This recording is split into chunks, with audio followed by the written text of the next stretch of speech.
taking some time out of your busy day today for joining us. We really appreciate it. Congratulations once again on the win over Michigan. And the Spartans are getting ready to take on Iowa this Saturday, November 7th at noon in Iowa City. That game will be televised on ESPN.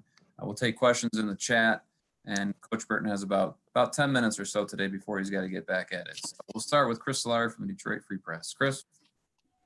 Ron, good to see you. I guess up front, you guys lost a lot from last year, but obviously you have the building blocks with Naquan and Jacob Slade. I was wondering if you could talk about some of the other guys, the younger guys like Deshaun and Jalen Hunt and Camper on the edge, who've kind of moved into that playing group, and who do you see coming next? Well, you mentioned Jack Camper. He's a kid that's been in our program who is improving. He's a kid that understands what we want him to do as a defensive end, and he's gotten into the rotation. He's gotten stronger. He had some issues early with a couple injuries, but he's doing very well now and has flashed on the field. And we're getting him on the first and second down and some third down right now. So we're pleasantly surprised, and we expect that from him. As far as inside, Deshaun Mallory, he's a third-year player. Great strength at the point of attack, taking advantage of his time on the field. And we have, given him a chance to get out in the field, and particularly in this last game. I think he had like 25 plays, and he plays with strength and had his first sack this weekend. And we were very pleased with how he handled himself. The other young man, Jalen Hunt, very athletic, has shown that he could play, and we really wanted to increase his reps this week. And he showed it in practice, and he flashed on the field and did some good things. Those are the kids that had a good game, and you mentioned that, but they have bought into what we're trying to get done up front physically and understanding the defense as a whole. So they're increasing their times on the field. You guys previously talked about having a pair and a spare. Is that kind of the philosophy with that? And is Maverick Hansen in the middle kind of the spare? I saw him in on some goal line situations there in the middle. Yes, sir. We have 5 defensive tackles that we want to get in, and he is the 5th right now. And his opportunity to get in the game a week or so ago was in goal line situation. So we're proud of that opportunity, and he's just a redshirt freshman also.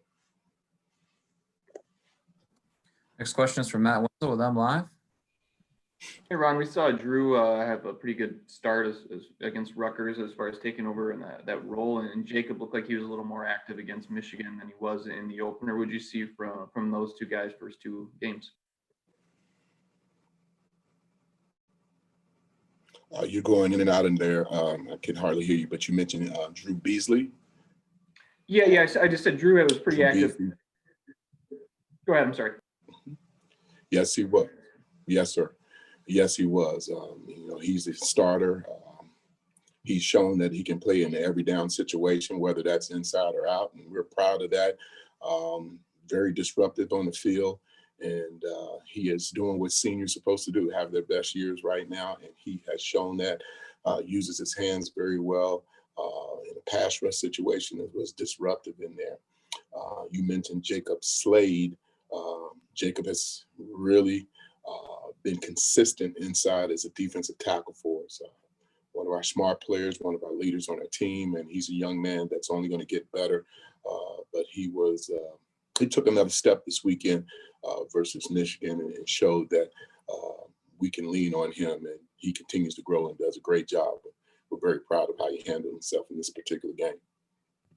Sorry if I was cutting out, Ron. I was also wondering about Jacob Panasiuk, being that he looked like he was a little more active, a little more effective at Michigan, and just what you've seen from him as well, first 2 games. Well, that's the expectation for a senior in Jacob Panasiuk. I mean, he's always has the ability to make plays, and it started off from the beginning of the game. And, the use of his hands is what's big for him and his pass rush ability. But he had some plays in the run game that really helped us, that started kind of sparked the defense and from start to finish. And what we've seen is what we expect to see from a senior, his ability to understand what we are executing and And his thing is being able to pass rush and use his hands and execute the defense flawlessly because he understands it better. Thank you. Our next question is from Lindsey Huddleston. Thank you. Hi, Coach. Excuse me. Hello. You reference the buy-in with the players. In your coaching experience, are you surprised by how quick this team was able to buy in, considering the coaching changes, playing under the COVID experience? You know, is there something unique about this team that has allowed them to buy in sooner than expected, or is it any different from before? Well, you talk about the buy-in and the uniqueness of it. Everything's a process, and coach takes his time and methodically let the kids understand what we're trying to get done, whether that was in the off season when we first started doing the COVID situation. And that's a tough situation, but our kids bought in is the fact that understanding your situation from the off season to the summer program, coach was very thorough in letting our guys understand what the situation was, what we could do, and the kids bought that part in. And we have some maturity on this team too. We have some leaders that work from behind the scenes during that situation as COVID started to grow, and we're just proud of them taking the coaching, taking the situation that was, not ideal, and capitalize on it. And we continue to do that. We're always trying to get better. But the kids have bought in, and I think that comes from the leadership, that comes from the head coach who's had these experiences, and from the staff that he's put together. And that's what's allowed us to have this where we're at right now, and we continue to grow from it. Right. Really quick follow-up, Coach. You mentioned maturity. Is that something that can be taken for granted on a team, that just because you have players who've been here longer, they may not have the maturity, or you can have a younger player that can step up? Well, the maturity it varies from player to player, but the examples in front of them allows that to happen. And that's what I believe, from the staff down to the seniors that may not be playing a lot, but are bought in the fact of how we want our team to flow and go. And that comes from the training room, it comes from the video room, it comes from the staff in general, from recruiting on. But these guys have bought into that because of the examples in front of them. And that's the process that's ongoing all the time and on this team. And, we continue to correct and improve, and that's where we're at right now. So we're always working on what's next and now. Okay, great. Thank you so much, Coach. Yes, sir. Our next question is from Matt Charbonneau, the Detroit News.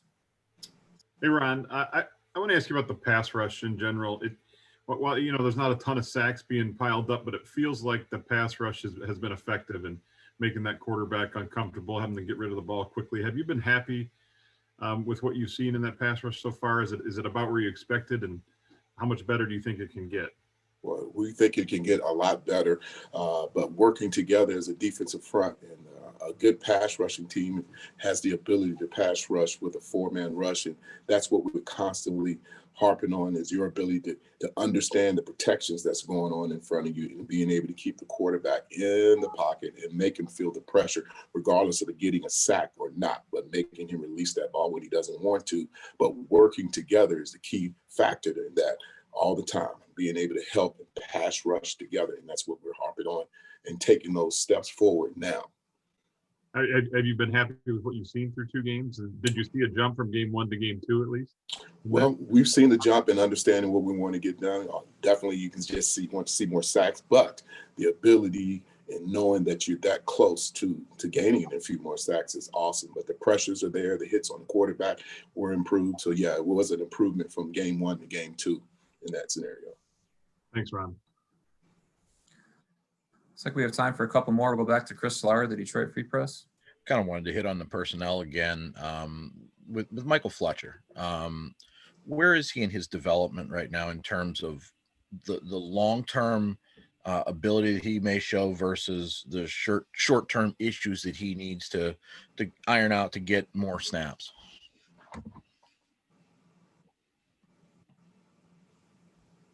You're cutting any out, but you're referring to Michael Fletcher.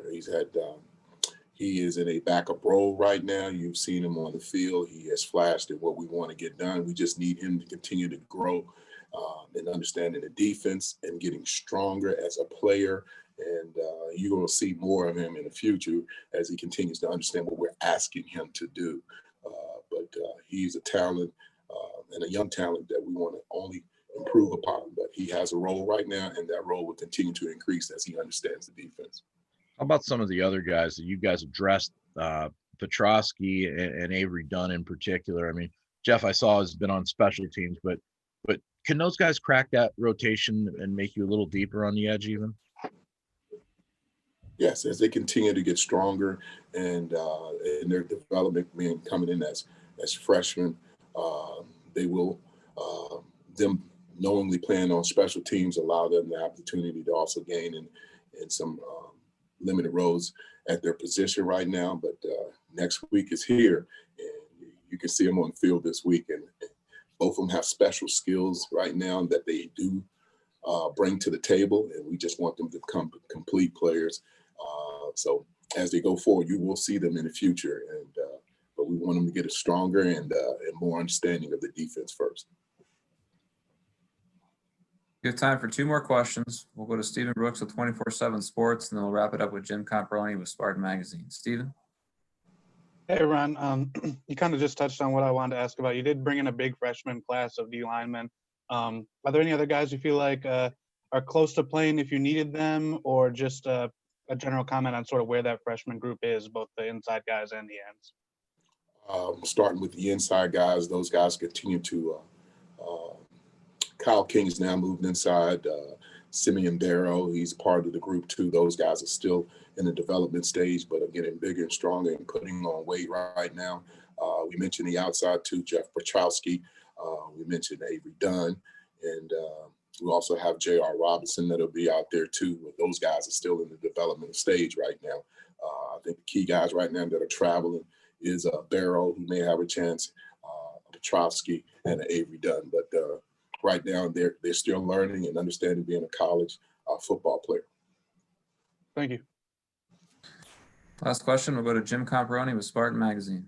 Hey, Ron, thanks for your time today. Really appreciate it. You mentioned earlier that Slade took another step this weekend. Can you expand on that a little bit and what he did well?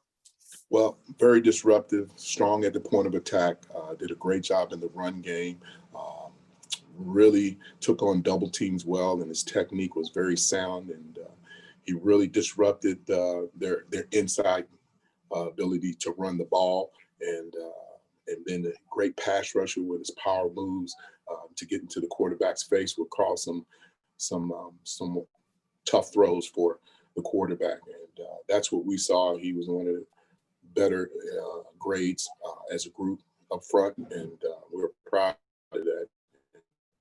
We'll continue to get more out of him and the other D tackles inside, but he has improved, and we want to celebrate that. He is a guy that's highly intelligent and understands the game and continues to ask questions, and that's why you see that improvement with him. I noticed that Slade and Jalen Hunt made a nice play on a tackle for loss with a little twist, a little stunt game going on in the fourth quarter. Can you talk a little bit about that? I know you're not stunning all the time, but are you doing a little more of that this year? And to have 2 young guys like that carry that out in a key situation, can you comment about that type of growth? And are you doing a few more twists? Well, that's a part of our game plan when it's necessary based on the protections and the things we see. So that varies, and that's an in-game adjustment that we'll use if necessary. But I'm not going to share any more than that. But we want them as active as possible, and being able to understand what they're getting on the field is crucial. So we want to be able to stunt and move around. That's part of being a great defensive lineman. They all want to do that. Okay, thank you. That's all the time we have for Coach Burton. Coach, we really appreciate you joining us. We'll see you Saturday in Iowa City. Thank you.